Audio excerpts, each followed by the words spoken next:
Welcome to the press conference for Faroe Islands. We don't have any mics, so we'll just have to speak loud and clearly. We have here Peter Bressoff Larsen, the head coach of Faroe Islands, and Julian Johansen, assistant coach. And we have all the players who are ready for you also. We will first start with a common part. You can ask questions in your own language if you want, and after we will have individual one-on-one conversations, interviews with the players if you want, and we will have approximately 1 hour. So then I will give the word to our head coach just for a small introduction. All right, yes, and welcome also on behalf of the team. We are of course very happy to be here for the first time for an A championship. We have been very fortunate that we were qualified in April and had the period from April to now to enjoy and celebrate the big success it is, of course, for a small country as Faroe Islands to be in an A championship. Of course, it's a big milestone for Faroe Islands and for the handball culture at the Faroe Islands. A milestone for a very continuously strong work building a culture around the islands and the clubs, and this is of course a milestone that we are very happy for.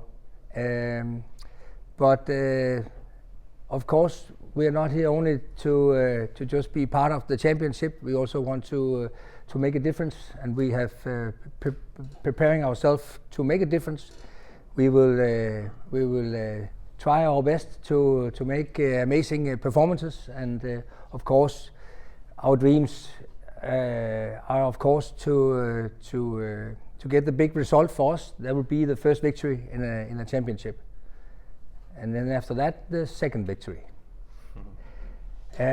We have been nice. It has been nice for us to prepare ourselves at the Faroe Islands, where we had also the chance to enjoy handball with all with the big group of fans there is on the Faroe Islands, around schools and everywhere. We are met with a strong support and celebration. So it has been very nice for the team and for the federation to prepare ourselves at the Faroe Islands, where we also had the chance to play two very nice friendly matches against Belgium. So now we're here and look forward to the games. We have prepared ourselves for mostly the first game against Slovenia, because all our focus is on that game, where we will try to see where we can get our competitive advantages. When we compare the two teams, of course, we have a Slovenian very strong team with players playing around the big clubs and with a lot of experience in big tournaments and also championships. And of course, we are the unexperienced and also players playing, moving upwards every year, but still we have a lot of respect, of course, for the teams at Slovenia and Norway and Poland. But as I said, we strongly believe that we can reach out for the dream. The dream is to make a big result and win a game, and we will try our best already on Thursday. So I think that was a fairly short notice statement, and of course, if you have questions, you're welcome. Yes, common questions you can ask in your own language. And I will answer in my language. Okay.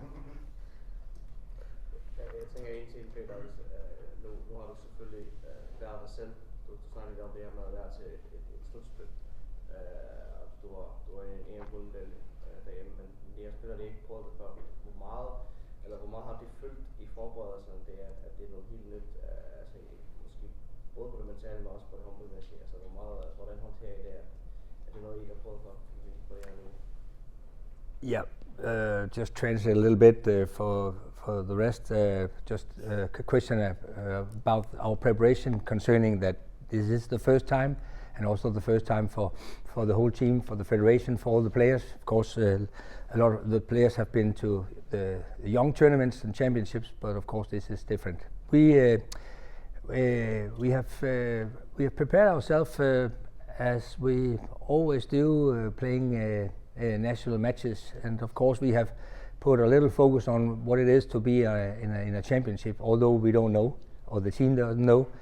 But I know, and because they have proved it for me during many national matches now, that it's a very calm team and confident team, and they are very strong connected to each other and very confident in each other. And I have seen that I know that we will play our best. The Faroe Islands are very tough to intimidate mentally. They are strong, and strong together. So we're not afraid, and we'll play our best.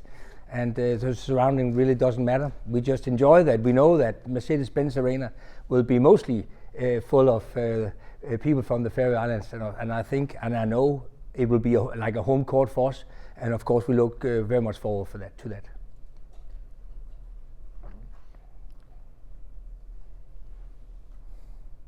Yes?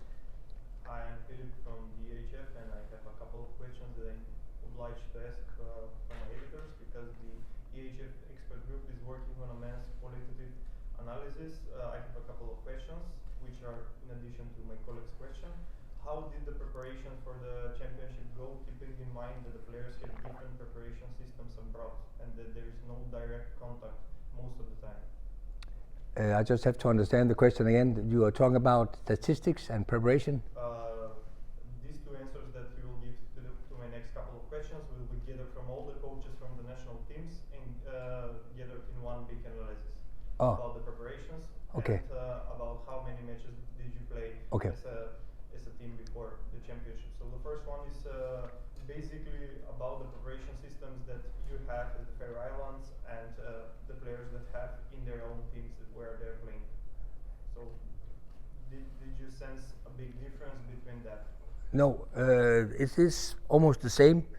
Of course, we have players playing around in Iceland and Norway, Sweden, Denmark, and Germany, and also a little bit of the Faroe Islands, and they're playing in the best divisions or the second best divisions, and we can make national assemblies and games like all the rest of the national teams and international weeks and so on. So there's no difference concerning playing in the national team. And how many training matches or friendly matches did you have before the Euros, and are you satisfied by what you saw before the tournament? Yeah, since we qualified, we had we played 2 matches against Iceland and also played 2 games against Belgium last weekend. Okay. And the Faroe Islands have one of, if not the youngest squad at the tournament. How do you prepare such a young, at the same time extremely talented squad to cope with the pressure ahead of such a big occasion like the Euro 2024 is? We have a strong focus on the assignments on the court that each player has and the team as a whole has, and that's how we come about that it is a big event and so on. But as I said before, the team and the players are very strong mentally, and they are well connected and have a lot of confidence in each other, and also the Faroe Islands support them. So we have a lot of good conditions in order to perform very well, despite the fact that we are in a big tournament. And finally, how much of a success is securing a place at the first major tournament for the Faroe Islands? Did you felt that by yourself firsthand, between the people, between everything, going preparation, like what it means for the Faroe Islands? Well, the fact that there will be between 4,000 and 5,000 from the Faroe Islands in Mercedes-Benz Arena tomorrow, I think it speaks for itself. So it's amazing. It's almost 10% of the population. So I think that speaks for itself. The joy and the celebration for this qualifications are very big, and they will mean a lot positively for the Faroe Islands handball culture also in the years coming forward. Yeah. And finally, do you think this success will drive the Faroe Islands forward, like young kids to start playing handball and to have these players as their idols growing up and stuff like that? Definitely, and also this is, as you said, a very young team, and now we have qualified for the first time for a major championship, and of course the country is not so big, so maybe we cannot expect that every year, but this will not be the last you will see to the Faroe Islands. Thank you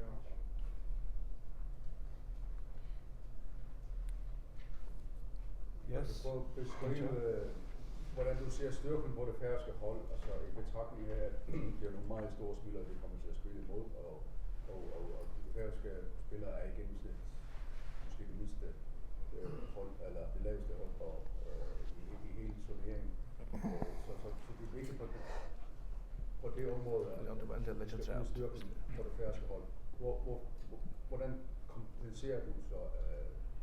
Yeah, as we are talking about the physical differences there is between the Faroe Islands and some of the other teams, Poland, for example.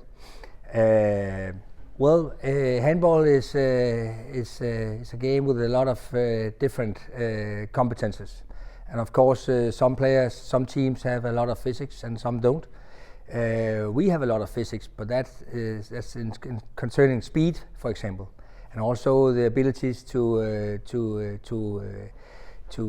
make duels and so on. We have a lot of competences and a lot of speed. So we will, of course, as we have done in the qualification, try to play the game where we have our competitive advantages, and we now know that it is enough to compete on this level. We saw a marvelous game against Romania home, where we, despite the fact that they have a lot of physics compared to us, we won nicely that game, and also lately we saw a nice game against Iceland in the same respect. So we will of course try to play the game where we have our forces, and maybe the other teams are bigger physically, but really doesn't matter. We will play our game.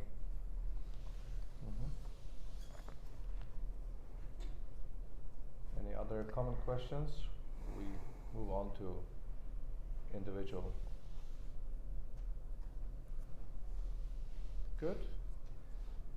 You now have the possibility to approach players, or you can ask me and I will get them for you. So, thank you.